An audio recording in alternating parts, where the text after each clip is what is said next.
Hey y'all, so I just got out of the shower and actually washed my hair, that's why it's fuzzy, and I did a 2-strand twist across the front maybe like 3 hours ago, if that. So might be a little wet, but I'm about to put on my wig.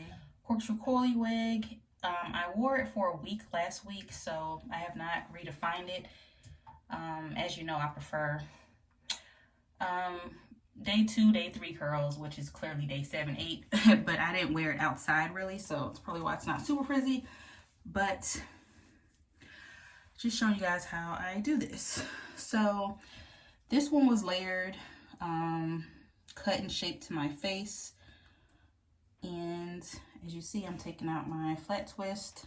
My hair is still short from when I had cut it completely bald, but obviously it is growing. I haven't done anything to speed up the growth process. I barely have been taking care of it, but as long as I got my 1 inch in the front, I am fine. Like I said, it was layered to my face, try to do some bangs or something, and then I went in with some 30 volume developer and some bleach and just kind of added some sun-kissed highlights around the top. The bottom is still the natural color. This is a closure, but I wear it behind my hairline. It was cut. It was longer. It was like down here somewhere, and I cut it like 3-4 times to get this look.